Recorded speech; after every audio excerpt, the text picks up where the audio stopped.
Good evening everybody. Well, it's been a while since we've done a video, so I thought I'd make another one.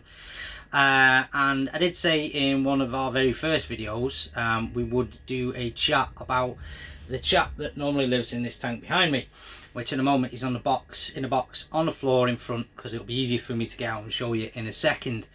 So tonight I thought we'd have a little chat about snakes, another one of people's favourite phobias. Now, I'm going to tell you some facts, try and dispel some of the myths. Hopefully by the end of it, you might not think they're as bad as you originally thought, but we can't guarantee that one. But the main thing with snakes is everybody generally doesn't like their movement, which is the slithering along. But that's how they get about. They don't have any limbs, or do they? Now, the snake we're going to have a look at in a minute is a common boa constrictor. Now, depending on your beliefs, for a lot of us guys that are watching this sort of these sort of channels and these sort of documentaries, we generally believe in evolution.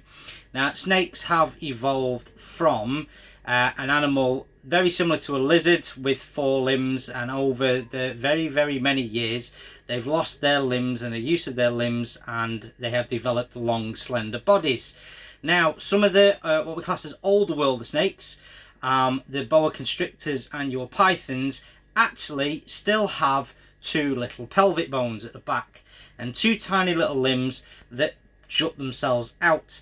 Now, we don't actually call them legs anymore, we call them spurs, and the only use they have for these spurs are when they are mating. Males generally have bigger spurs than females, and they will use them to scratch down the side of the female to actually induce a courtship behaviour, and then when they're actually mating, they'll hook each other together with their spurs so they can stay together and hopefully produce youngsters.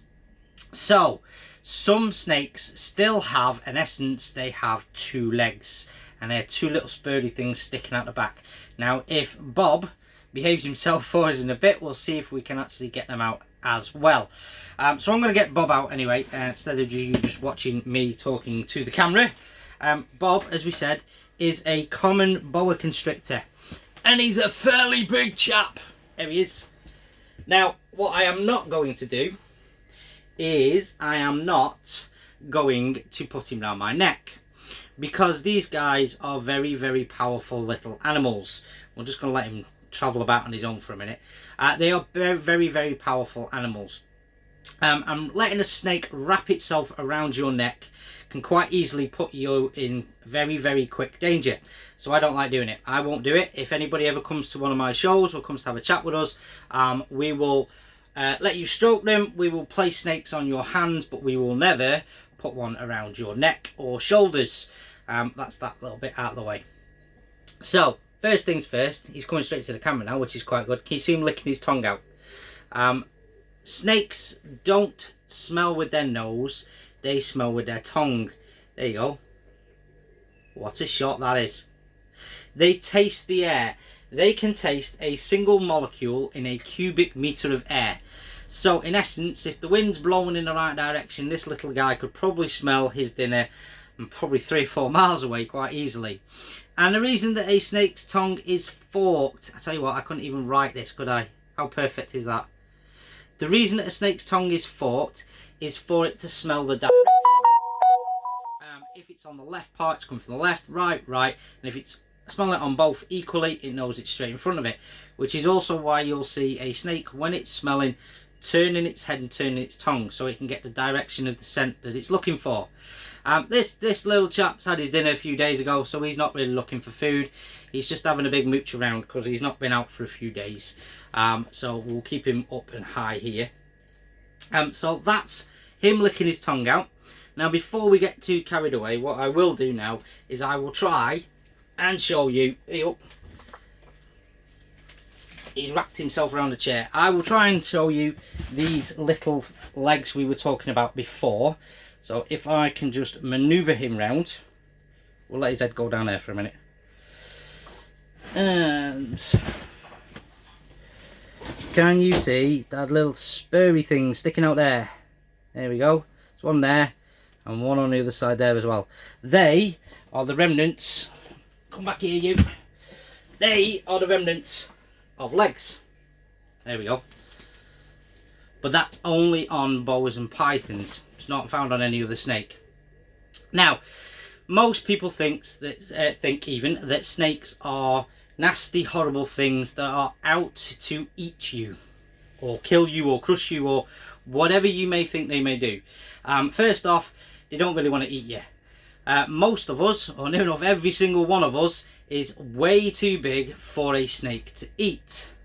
Now, we may have all heard stories about these giant snakes that have eaten humans. Many years ago, some of these stories may have been true. Nowadays, though, not so much. We all know, or we all think we know, what the largest snake in the world is. We all have heard of the anaconda, which is not the largest snake in the world. It is the heaviest. The longest snake in the world is probably something called a reticulated python, which grows to an average of around about 27 foot. There is in fact, still as far as I know, there is in fact a wager that's been running for probably near on 100 years now, that if anybody finds a snake over 30 foot, they are entitled to this very large pot of money that was set out by some Victorians to find these large snakes. Now, there probably was very many years ago some very large snakes. However, when people were going around and collecting specimens from all over the world, finding these big snakes, they were the first ones to go. The biggest ones were the first ones to go. And so what we've been left with is probably a lot smaller than what you may have found 100 years ago. This little fella here, I don't think he's going to get much bigger than this, to be honest. A common boa constrictor female could get to an average of around about 12-13 foot, somewhere around there, with a male a bit smaller, between 9 to 10 somewhere. Now, because a lot of the ones that we deal with are all captive bred, they are generally a little bit smaller. This one's a boy as well, so he's smaller still. So at the moment, he's around about just over 5 foot, well, just under 6 foot really. And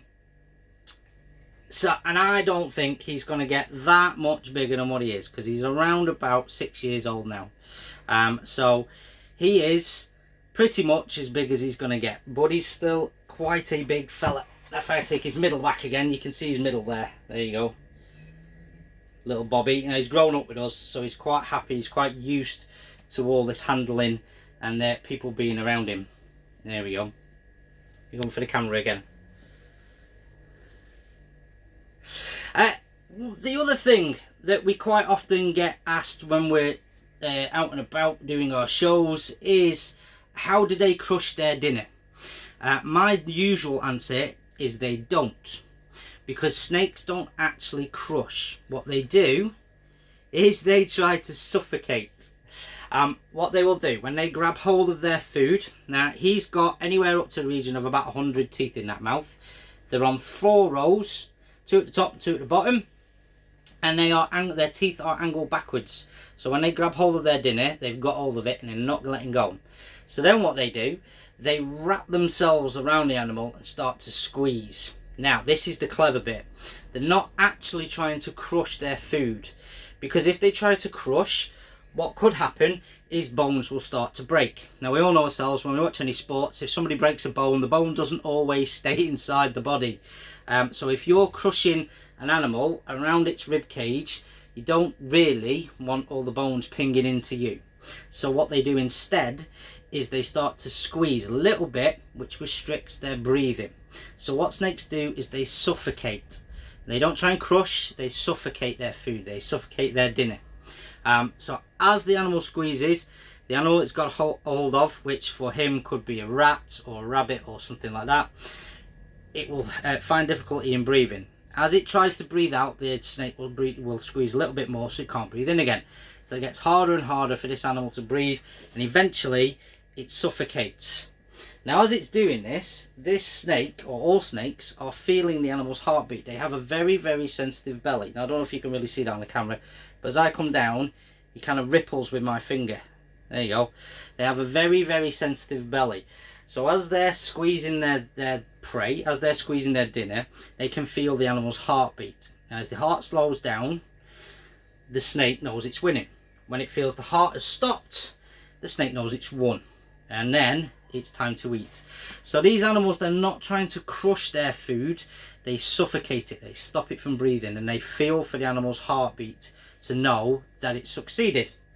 Now some of the big snakes have got a really good trick up their sleeve. What they can do is they can pulse their stomach muscles to the same rhythm of the animal's heartbeat, and they'll slow it down, so it's like a heart massage but in reverse, and they will cause a cardiac arrest. Sounds a bit grim and gruesome.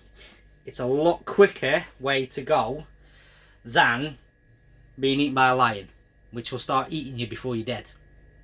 These guys make sure their food is well and truly dead before they start to feed, because they haven't got any claws, they haven't got any hands, they can't rip bits off, they can't bite bits off with their teeth. They're not designed to do that. So these animals have to swallow their food whole. So what they will do, this is where we get another myth about snakes, is a lot of people say they dislocate their jaws. They don't actually dislocate their jaws because their jaws aren't joined in the first place. They have 4 independent jaw bones that move on their own. So what they'll do is they'll open their mouth as wide as they can, and they'll start to work around their dinner. Now what they'll do as well is they'll find the head end by using that excellent sense of smell. What they'll do is they'll have a smell round and find the head end. They're actually smelling for brain fluid, so they know they've got the right end, which again sounds a little bit grim, but very, very, very efficient at what they do. So they open up their mouth as wide as they can, and they'll start to spread their jaw bones around its food. So one jawbone will go forward, sink in its teeth, drag the food back, and then the other one will do the same. And at the same time, the bottom jaw bones are doing the same. So it pulls their food into its mouth until it gets to its neck muscles. Where are you going? Till it gets to its neck muscles. And then what it'll start to do, you'll start to see it doing an S with its neck. And what that does, the muscles in the neck have then got hold of the food and are pulling it down. This is actually when a snake is at its most vulnerable, because once it gets to that point, it physically can't do anything else until it's swallowed its food. Yeah. So if this was out in the wild and it got food in its mouth, that is when it's at most vulnerable to any other predator. And believe me, there are a few things that would even try and eat snakes as well out in the wild. Once it's swallowed its food all the way down, if it feels threatened and it's got a great big lump of food somewhere there, it can then regurgitate it and throw it back out again, so it can get away quicker. But it has to swallow its food all the way down before it gets all the way back up again. Yeah. But they have a very, very, very efficient stomach acids and digestive enzymes inside their body. So as soon as that food starts to get into its mouth, it is starting to be digested. But if I feed this guy, I generally feed him on large rats. They're not alive, they're already dead. We do not feed live food here. We feed him on large rats, and by the time the rat gets to about there, we can't see it anymore, because it's already been broken down enough to disappear into its body. These animals are very, very efficient at taking everything out of their food they need. Now, one rat for him will last him quite happily about a week or so, and then he'll want another one. But snakes can go a very long time without any food whatsoever, because they are very, very dormant animals, especially this type, the boa constrictor. He is what we class as an ambush predator. So he wouldn't go looking for his dinner, he'd just basically sit there in a bush and wait for his dinner to come to him. So these guys are very, very, very well adapted at doing exactly what they do and getting the most from their food. Now, as you can see with him, I've had him out, and apart from him being a bit wriggly, and he's wrapped around my legs at the moment, apart from him being a bit wriggly, he has not been aggressive with me at all in the slightest. Snakes are not usually aggressive animals unless you put them in a situation where that's the only way, that's the only defense they've got and the only way they feel they can protect themselves. 9 times out of 10, if you come across a snake in the wild, the first thing it will do is it will slither off into the grass and you will never even know it's there. In this country, we have a few different species. We only have one that's actually venomous, and that's the adder. And even the adder isn't that venomous to us guys. It's not that dangerous as long as you are in fairly good health yourself as well. If you're not, even then it might knock you sick for a bit. You probably need a visit to the hospital, but there's not been for a very long time, and I don't know the exact figures on this, but I would imagine for probably now 100 years there's been no major deaths from any adder bites in this country. And if anybody wants me to find out for definite on them ones, I will definitely find out, but it's been a very, very long time. And even then, it's because there probably was an old or infirm person that had no help or medical attention. But even for the ones in this country, if you see one, you're quite lucky, because they will generally slither off well before you before you even know they're there. They've heard you coming and they've disappeared. The way they do hear you though is a little bit different.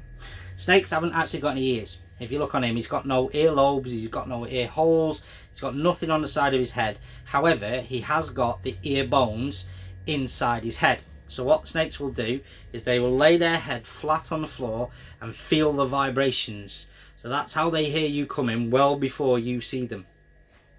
Now, we could waffle on for hours and hours and hours about snakes. I love this little guy, he's fantastic. And he is one of our main attractions when we go out and do any shows or any displays or anything. He always comes with us, this guy does.